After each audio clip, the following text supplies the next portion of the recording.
ఇప్పుడు ఎలా ఉందంటే పిల్లలు మార్నింగ్ 9 to 5 స్కూల్కి వెళ్ళొచ్చిన తర్వాత మళ్ళీ అక్కడి నుంచి పేరెంట్స్ ఇద్దరు జాబ్స్, సో వాళ్ళకి హోంవర్క్స్ చెప్పడం చదివటం కుదరచట్లేదని మళ్ళీ ట్యూషన్స్కి పంపుతున్నారు. సో వాళ్ళకి ఒక ఫిజికల్ యాక్టివిటీ అనేది కూడా ఉండట్లేదు. అది కరెక్టా? అంటే మరి మార్క్స్ రావాలి కదా, వచ్చిన హోంవర్క్స్ ఫినిష్ చేయాలి కదా అని కొంతమంది పేరెంట్స్ అంటూ ఉంటారు. సో కొంతమంది ఎలా ఉంటే అయిపోయింది, ఈ 9 to 5 వరకు స్కూల్లో ఏం చదువుకున్నాడు అయిపోయింది, మిగిలిన టైం వాళ్ళకి ఒక ఫిజికల్ యాక్టివిటీ ఉండాలని గేమ్స్కి పంపిస్తున్నారు. ఏది కరెక్ట్ అంటారు? రెండు కరెక్ట్ కాదండి.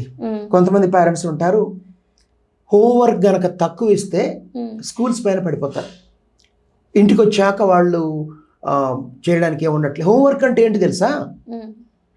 చూసి రాయడమే, పుస్తకంలో ఉన్నదాన్ని చూసి రాయడమే, లేదా స్టడీ మెటీరియల్ని చూసి రాయడమే. చూసి రాసే ఉద్యోగాలు ఏ ఏజ్లో ఏది ఉండదండి. హోంవర్క్ అంటే ఏంటి? తల్లిదండ్రులు పిల్లలు కలిసి మాట్లాడుకోవాలి, తల్లిదండ్రుల గురించి, వాళ్ళ బాల్యం గురించి, వాళ్ళ యొక్క వ్యక్తిగత విషయాలు పిల్లలకి అవగతం కావాలి. తల్లిదండ్రులు పిల్లలకి కథలు చెప్పాలి, కథారూపంలో మంచి చెడు చెప్పాలి. అవన్నీ లేకుండా వాళ్ళు టీనేజ్కి వచ్చాక తప్పు పనులు చేస్తున్నప్పుడు లెక్చర్ దంచితే పిల్లలు వినరు. పిల్లలకి తల్లిదండ్రులకి మధ్య ఈ పేగు బంధం తల్లి గర్భం నుంచి పుట్టాక జోలపాటలు, లాలిపాటలు, అంతకు మించి బెడ్ టైం స్టోరీస్.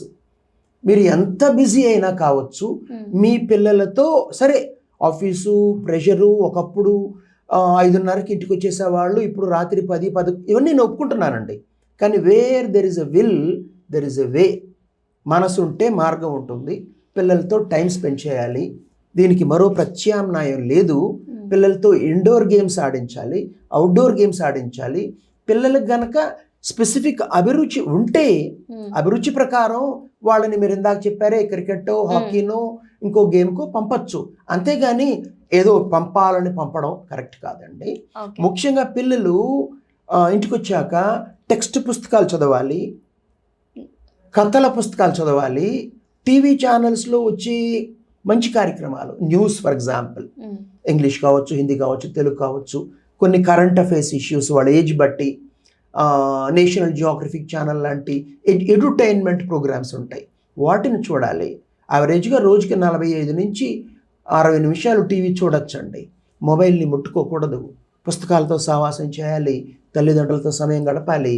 ఇలా కాకుండా స్కూల్ నుంచి ఇచ్చిన హోంవర్క్ వాళ్ళు చేసుకుంటూ ఉండాలి, లేదంటే వాళ్ళని ఏదో ఒక అకాడమీకి పేరు పంపించేయాలి, వాళ్ళకి ఇష్టం ఉన్నా లేకపోయినా ఆడించాలి. ఈ 2 ఆలోచనలు తప్పండి. మీరు మీ పిల్లలతో ఎంత టైం స్పెండ్ చేస్తారు? 15 సంవత్సరాల వరకేనండి. 10th వరకు, లేదా మహా అంటే ఇంటర్. డిగ్రీ అయితే ప్రొఫెషనల్ కాలేజీల్లో సీట్ వస్తే హాస్టల్కి వెళ్ళిపోతారు పిల్లలు. ఇంకా ఆ తర్వాత ఉన్నత విద్య, ఉద్యోగాలు, వలసలు. కాబట్టి మీరు స్పెండ్ చేసే టైం వల్ల ఆ 10వ తరగతి వరకే, సాయంకాలం 2 గంటలే ఎక్కువ. అంటే అది లేకపోతే ఏదో ఒక విధంగా ఎవరో ఒకరు చేయాలండి. చిన్న పిల్లలతో వ్యవహరించాలంటే ఇంట్లో కనీసం 2-3 ఉండాలి. అందరికీ ఆ వెసులుబాటు ఉండదు, నేను ఒప్పుకుంటున్నాను. బట్ వీలైనంత వరకు ప్రయత్నించాలండి.